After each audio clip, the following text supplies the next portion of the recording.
Hello and welcome back. Thank you again for joining me on my journey to read all of the works of the great Roman poet Ovid in both Latin and English side by side. And today I'll be discussing The Art of Love and Remedies for Love, or Ars Amatoria and Ars Remedia.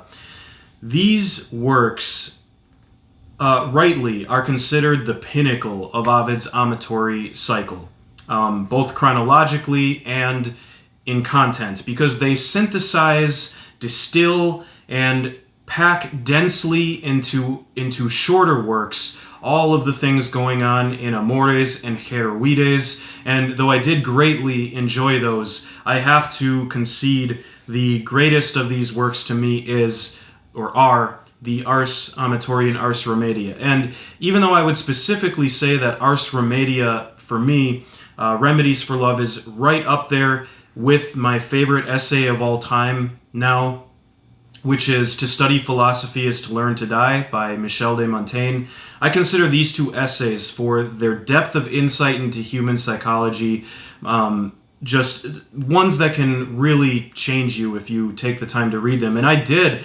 This writing, moving beyond Amores and Heroides, for me, is like reading the essays of Montaigne in its density. I had to read these twice over and listen to an alternate English translation while looking at the Latin to really get a hold of these. And so while they are shorter works, I think they are more subtle and layered and difficult reads than both the Amores and the Heroides. So if you're just going to read one of his amatory cycle, I think this is usually the one that people read for good reason. I'm also accompanied today by one of the essays in this Cambridge Companion to Ovid, which looks at the amatory cycle as a whole, by Alison Sherrock, number 9, Ovid and the Discourses of Love, the Amatory Works. I'll be referencing that quite a bit as I go through no fewer than 9 interesting contradictions to talk about that are in this work. And that is what makes it so interesting, is the contradictory nature of it and the multi-layered approach here between you as a reader, taking this, you could take this information at face value as a self-help book, as a book of a 2,000-year-old book of love advice, but that would be missing so much because it draws on mythology. It references Ovid's earlier works, and so is also a self-conscious development of him as an artist, as a poet, and it's poetry itself. And really function as poetic. These function as poetic essays. And while I said Ars Remedia is like really the most awesome, I don't think it would be quite as powerful if you haven't read the Ars Amatoria as well.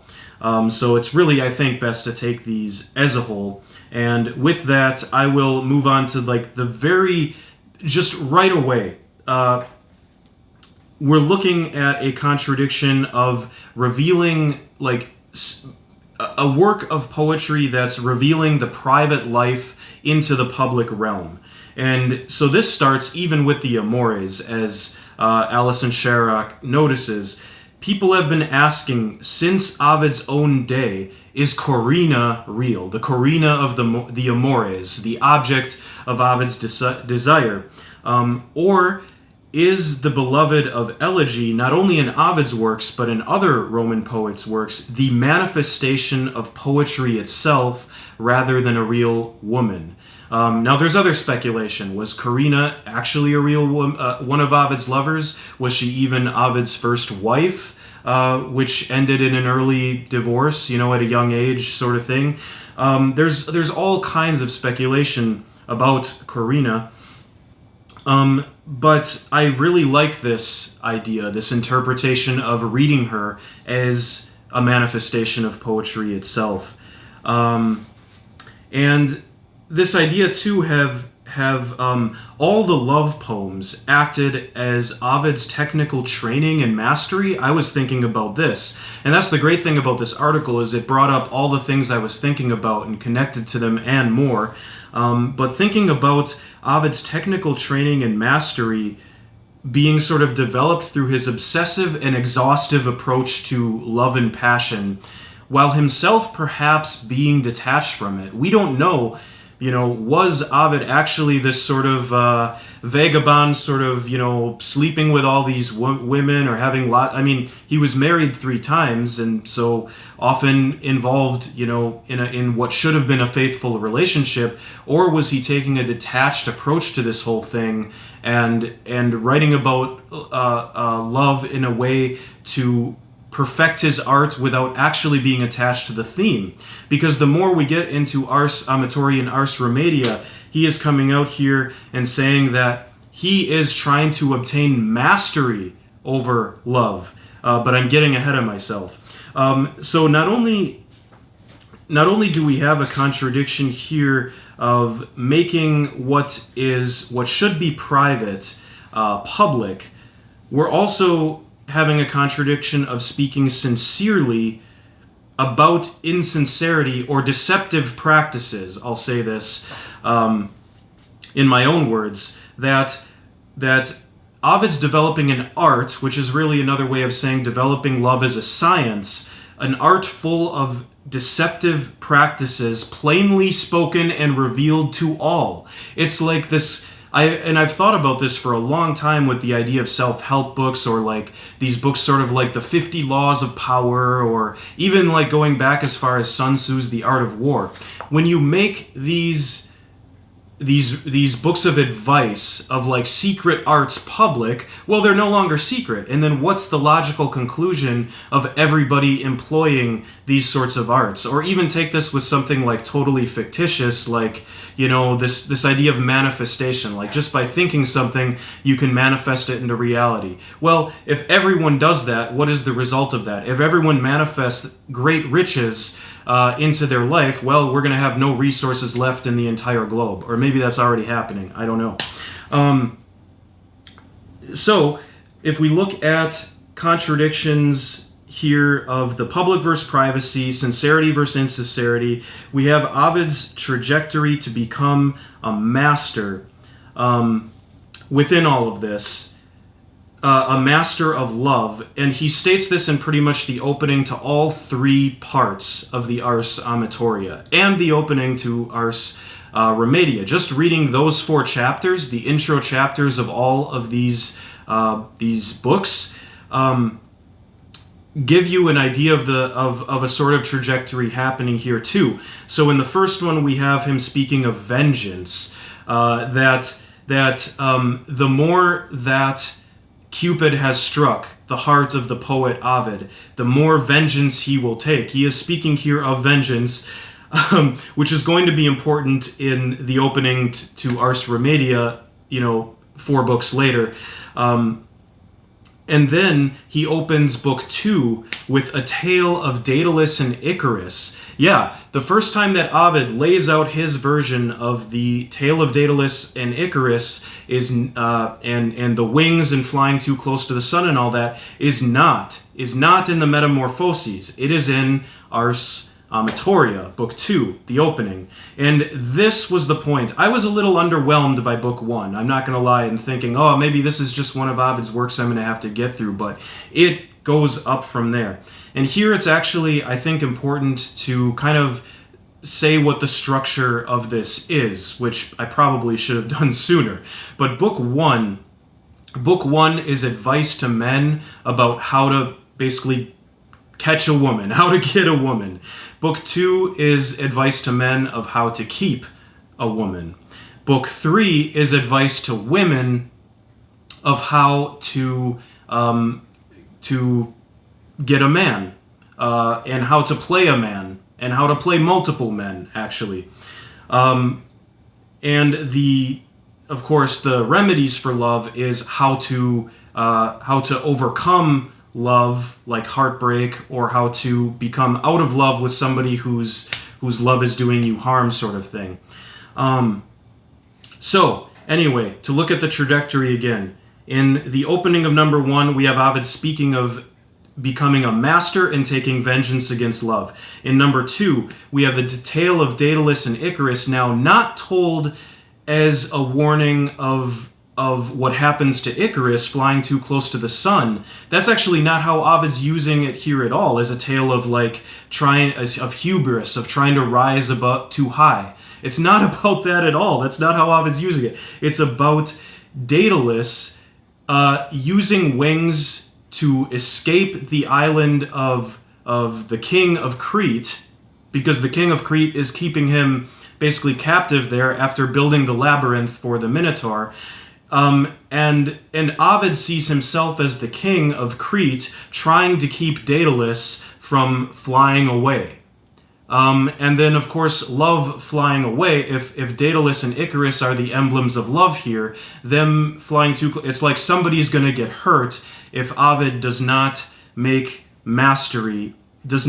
his mastery over love. So that was so interesting, such a different spin on the tale of Daedalus and Icarus that we're always so used to hearing, that Ovid is in fact seeing himself in the place of trying to restrain the one who is going to fly and hurt themselves. And then finally in Book 3, giving arms to the Amazons, is how Ovid puts it. He is, says, it's not fair that I only give all this advice to men. Now I need to teach also women how to manipulate and gain mastery over the art of love. Which he knows some men specifically are going to protest against. There's a lot you could get into in this chapter about how well it reads today, that I'm not going to, but I will say that there is some advice in this book that you definitely shouldn't take, or you'll probably end up in jail at face value.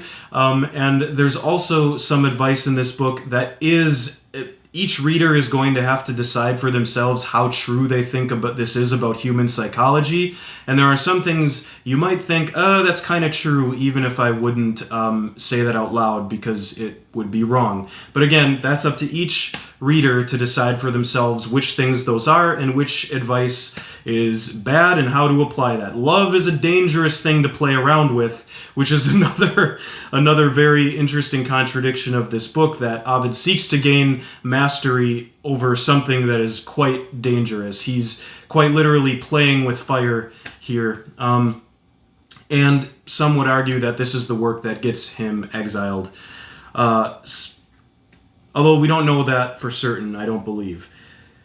So, in the opening of the Remedies for Love, Cupid actually calls Ovid out. He says, "Wait, you're declaring war on me, aren't you?"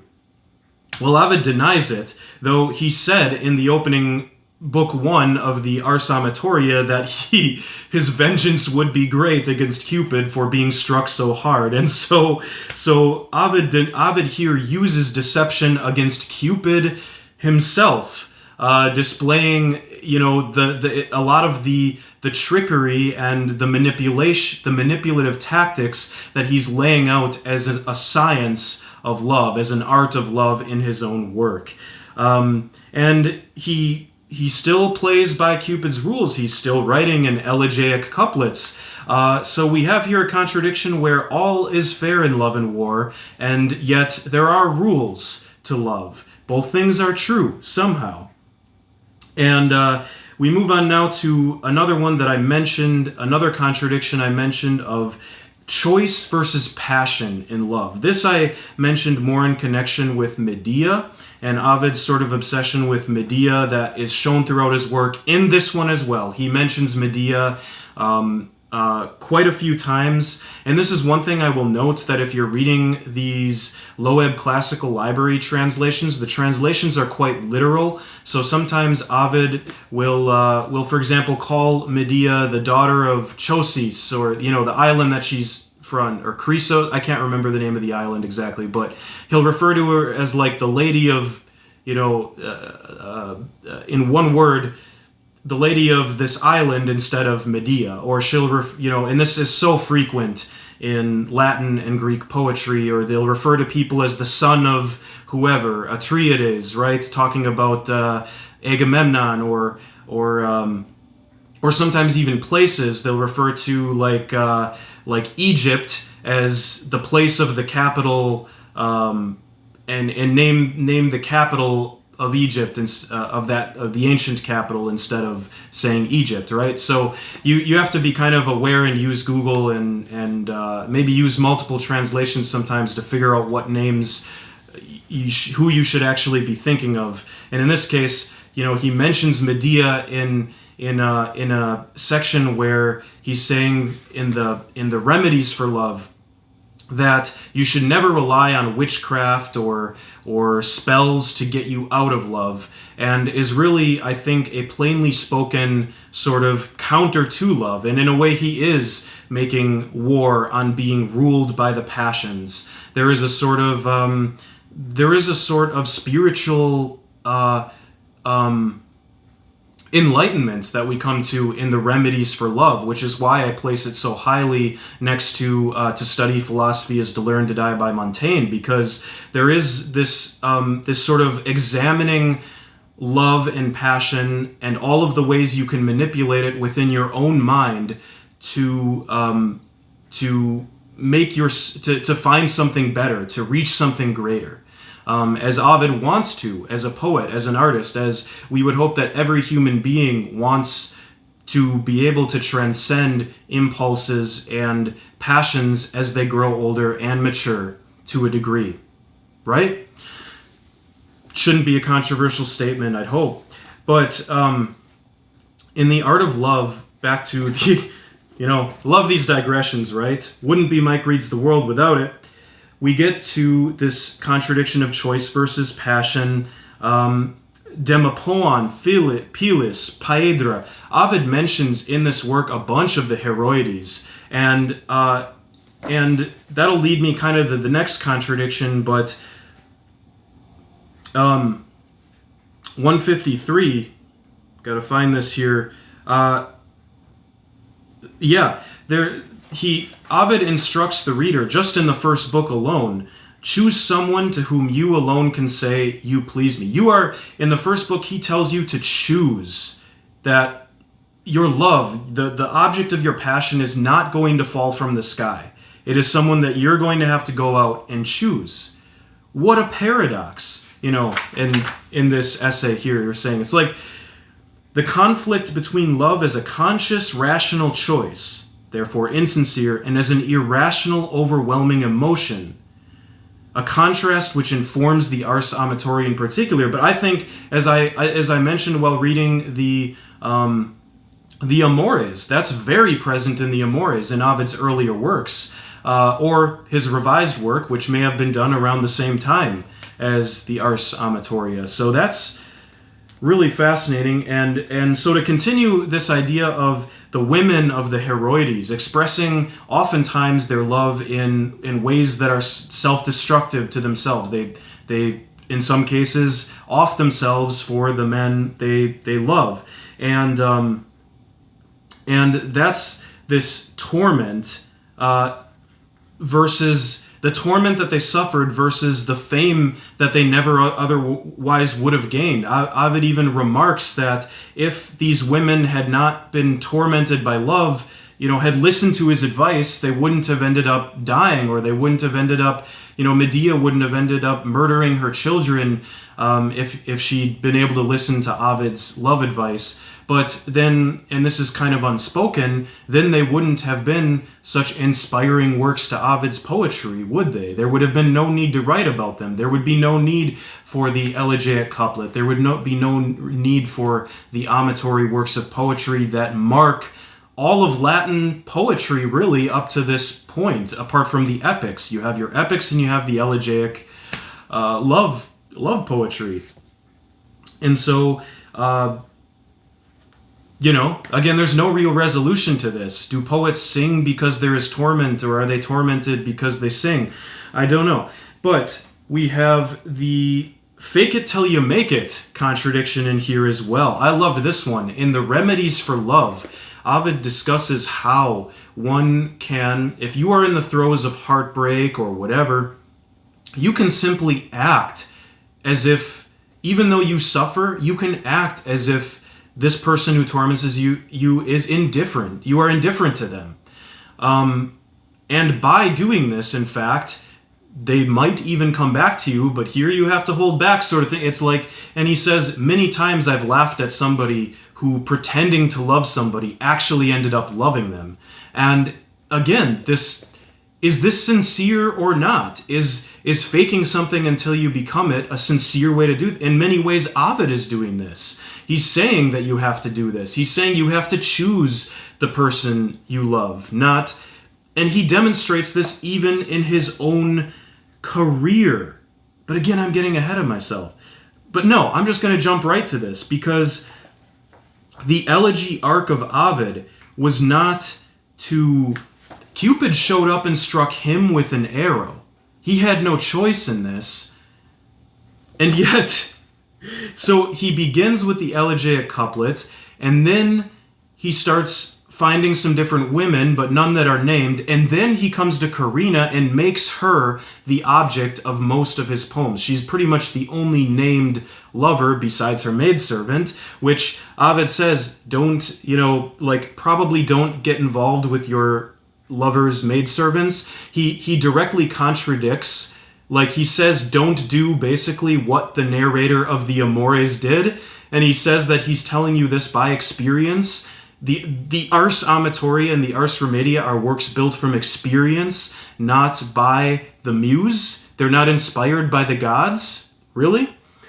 Which is also another contradiction with Ovid, because he calls out to the muses within the works. I'm getting caught in this cobweb of contradictions in this work, and this is what makes it so good.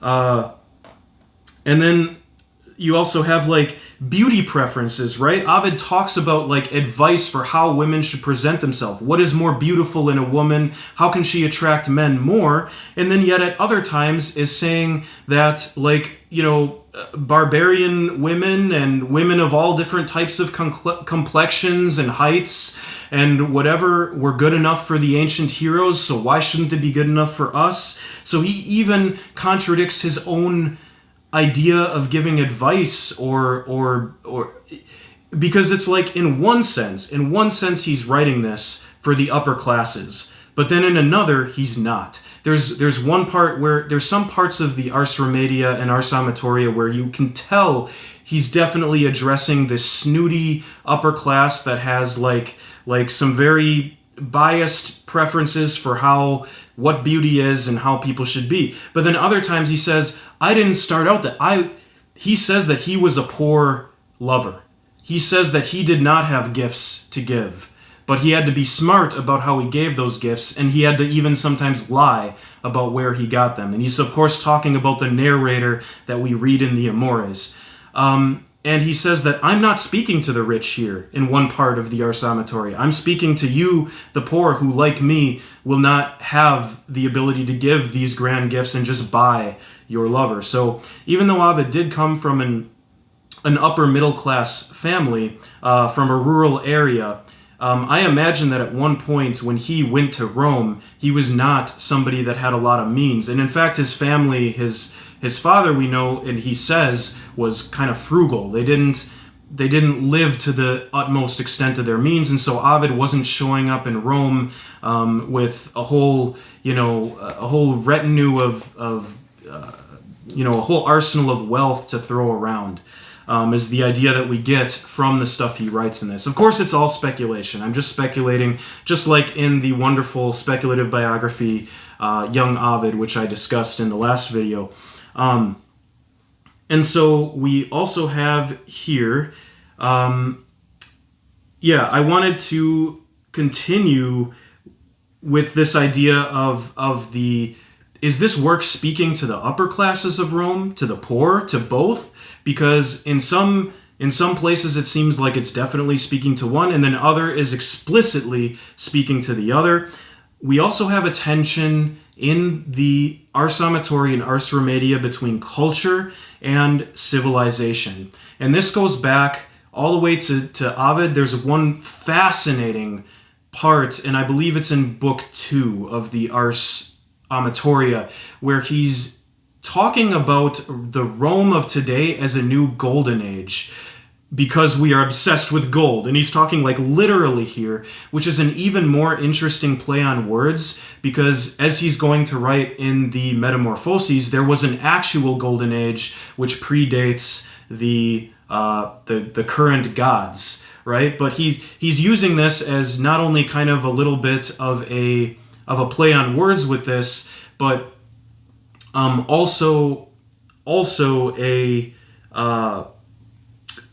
way to show how they are living in times of absolute wealth, where, in his words, Rome has basically made the entire world submit. And he's very aware of this without making this seem like necessarily a good thing. And that's really interesting, because he's also he's using so many examples from mythology, which Rome is now looking back at these great heroes in these times of mythology as the age of barbarians. So and you get this simultaneous like respect for it, but also a dismissal, a way of saying like, we're better now. Times are like civilized now, whereas and I just found that so fascinating, because it's like, I just wondered like, and I'm not saying you should read it this way, but it's very interesting to try to read the Ars Amatoria and Ars Remedia replacing Rome with the United States today. At least I found it very interesting, and to try that and experiment with that, and to think about what it would mean for this book to be written today, and if it even could be. But that is not a discussion for today. We do get a one-page little Karma Sutra that Ovid describes how different women of different builds should perform, so to speak, and it's very entertaining. Fortunately, it's one page. This is not the entire work, which is why it's like you can't take this book at so much face value, because Ovid will have one page of that, but then he will follow it or precede it with this whole digression or a mythological tale that is saying so much more than these sort of like stupid little pages of advice. Ovid is in constant conflict with his own text. He is in constant subversion of it. It is such a layered read, that to dismiss it in sort of the face value way is just so preposterous, I think, to just about anybody who's actually spent time with the book.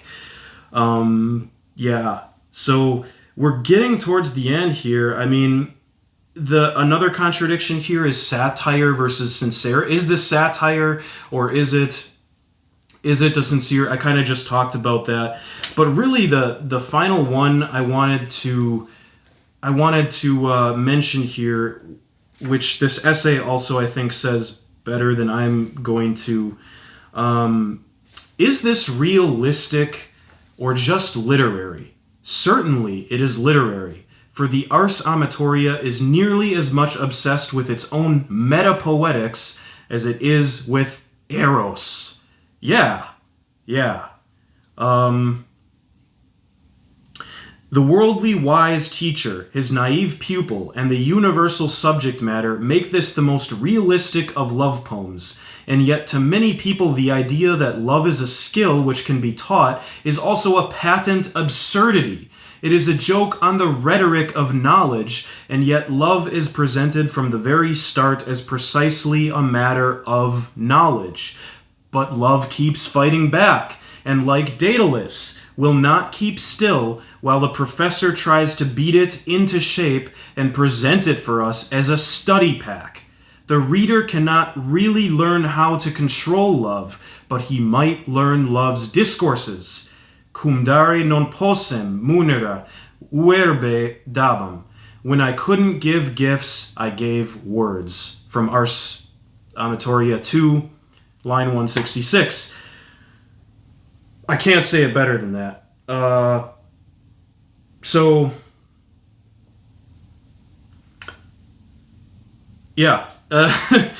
the Remedia Amoris, Also, this essay goes on to say and follows up on this sort of idea, is really is the Remedia Amoris the one that's supposed to eliminate love? Is it setting itself up as a didactic poem that doesn't work? She asks. No, I think it is a powerful insight into human psychology, and as she goes on to say, on the other hand, perhaps this is the final test for us, his pupils. If we can resist all the erotic enticements of this poem, then we will have really learned our lesson.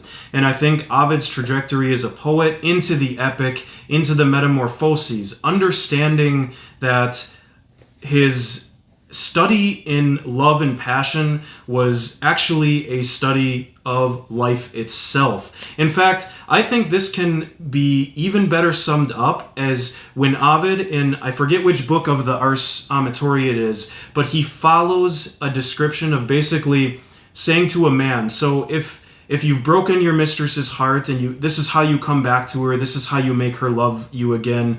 And then he describes the moment of reconciliation where, the two of you will make love again. And then he follows this with an almost identical description of the beginning of the universe, where all things are packed into the smallest space and then blow up and spread out into all places that he's going to begin the metamorphoses with. And so it is reconciliation within love, another theme that he talks about extensively, where he even says, like, if you had a rival basically who stole your love away, forgive them. And the moment that you can love that man, the moment that you can embrace that man as a friend, you may hate him for a while, but you're going to have to get over this. The moment you can embrace your rival for an object of desire or an object of passion, that's the moment that you've overcome love. And this idea of reconciliation here with the object of desire is no less than the beginning of the world, the beginning of the entire universe, which is going to launch Ovid's Metamorphoses. And when you read it, if you've already read the Metamorphoses, you're going to realize this is nearly the exact same passage. You're going to recognize it for the monumental moment in Ovid's trajectory that it is. And not only that, but by studying, by going through these life works of Ovid that we have, while knowing so little about his life and seeing, because here's the thing, I'm not reading Ovid to know about Ovid's life, even though I'm kind of interested and kind of enjoy speculating once in a while. Ovid wrote so directly about the process and the power of art and creation and life itself all mixed together that one can learn so much just by studying his work about the process of these things.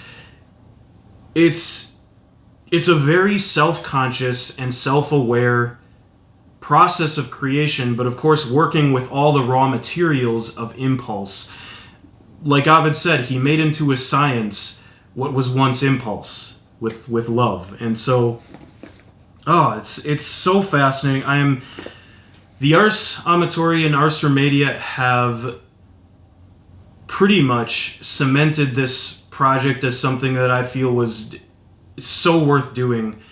I don't know that you necessarily have to do it with Ovid, but to really just pick a poet or author or whatever that just really examines their own works and did so throughout their lives, and you can see that in the works just by reading them, is really a powerful practice for somebody who creates as well.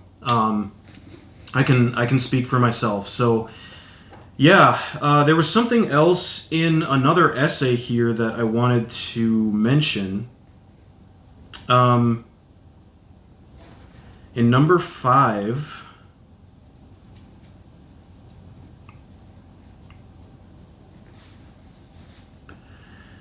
the Remedia Amoris is self-consciously presented as the last Ovidian work in love elegy. with much authorial retrospection on his previous oeuvre.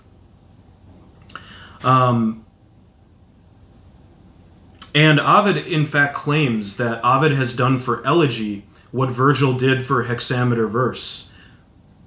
And he actually matches the trajectory of Virgil's career with his own elegiac couplets. So Ovid at this point has already seen himself as accomplishing everything that Virgil accomplished in the hexameter epic with elegiac couplet, and now he's going to go on to write an epic of his own that in many ways subverts the Aeneid. I am still stuck halfway through the Aeneid, and am going to have to kind of push myself to continue reading, because I found that, for me at least, it has slowed down a little bit after the underworld section, and that I just I love the Metamorphoses so much better. It's just kind of like, but it is important for me to read through the Aeneid, I think, to understand some of the different things that Ovid is actually subverting here, or playing with. And I'm not trying to diss Virgil here. It's just it's a personal preference of which one is more moving to me, obviously. And Ovid was obviously an admirer of Virgil, as everyone was. So it's just an interesting thing to note that, where Ovid's mindset was as he's comparing himself already with Virgil at the Ars Remedia. Yeah, that was a lot. I'm trying to be kind of as complete in my first impressions in these videos as I can, even if I know people probably aren't going to watch to the end. It's really kind of for my own future notes. That just about does it. Ars Remedia and Ars Amatoria. I was also going to discuss some of the spurious works, which I now know mean works that may have been mistakenly attributed to Ovid, which are also in this volume, as well as a work that I'm going to discuss later with his exile poetry, because it was written when he was in exile. But those spurious works, I don't know whether I'm going to discuss them in depth in the future or not, so I'll just mention them here at the end of this one. We've got the walnut tree, or nux, which just by reading the Latin side does kind of not sound like Ovid. And this is someone, of course, I'm reading these out loud in Latin, like all of these, and recording them. Right now I only have the Heroides up, but I'll get to the other ones. I'm not saying like I'm great at Latin or anything, but once you've read a few of them out loud, even if it's like in mistaken Latin, you can still kind of get a feel, because you're following sort of the meter with probably some mistakes. You can definitely hear when it doesn't sound. It sounds like a different author, and I've tried this with some other ones, like Ovid does not sound like Horace. Horace does not sound like Callimachus. Callimachus does not sound like Tibullus. They sound really different when you read them out loud, and the walnut tree does not sound like Ovid. Sea fishing is another one, Halieutica. That one, maybe you could make a case for, but it appears to be written in straight hexameter, all the 6 lines, and it's a shorter work. And I'm not sure if there's reasons for this, but Ovid never, to my knowledge, wrote anything in hexameter that wasn't his epic, the Metamorphoses, and he even wrote one epic, the Fasti, in elegiac couplet. So he really was not. The idea of Ovid using hexameter for a shorter work, for one, seems a little out of tune with everything else. But reading it out loud, it's like maybe it could be. But I do actually like the sea fishing one. When at least reading it in the English, it's really a nice little essay, whether Ovid wrote it or not. It's definitely my favorite of these 3 spurious works at the end of this. And of course also the Heroides 16 through 21, which are also letters from the heroines, but include a response from the man they are writing to back to them, are also questionable works that I may or may not cover in depth, probably not at this point. I kind of feel like the 15 single letter Heroides were enough of this repeating theme, personally. But also the poem of consolation we have at the end of here to Livia Augusta on the death of her son Drusus Nero. So to somebody of the royal family of Augustus, I think it's like a poem of consolation to somebody in Augustus' family. I don't know if that's his daughter, wife, or somebody else. I didn't really look into it, but it's supposed to be a poem of consolation for like a funeral sort of thing, and I guess people think it's questionable that Ovid wrote it. I think the other reason that people question these works is that Ovid has a tendency to mention all of the works he wrote in his works, right? And so if Ovid didn't mention a particular work, either he didn't write it or he didn't consider it to be something worth remembering, is I guess the conclusion we can make. But even the things he didn't think were worth keeping, he mentioned. He mentions the 2 books of the Amores that he removed right at the beginning of his revised Amores. And so there's some, it's all speculation, but just kind of reading quickly through these short, spurious works, I think the sea fishing one was the best. And just the idea of writing a poem about the best fishing spots around the empire is kind of it's a nice idea, isn't it? It's kind of like, I actually wrote, I shouldn't even mention that, but I wrote my own poem about my own favorite sea fishing spot that doesn't exist right after reading it. So a spurious work inspired one of my own poems, which is kind of cool. But anyway, we'll leave it there. We'll see you next time on this Ovid project where, what's next? Do we go right into the Metamorphoses? I haven't quite figured out how I'm going to do it. I thought about maybe the Metamorphoses being sort of dividing it up, and so reading the first half of the Metamorphoses, books 1 through 7, and then doing Fasti, and then doing the second half of the Metamorphoses, or just doing the whole Metamorphoses and then Fasti, or doing Fasti first, because really the Metamorphoses and Fasti were worked on over a long period of time, and we only know they were worked on during the same period, and we don't really know which was published first or which was worked on last from exile. I think the Fasti has a stronger case for being worked on from exile than the Metamorphoses. These are just the things I've kind of read and are coming up in my mind. So anyway, that's what I'm thinking right now. Definitely moving on into Ovid's epics from here. So thanks again. We'll see you next time.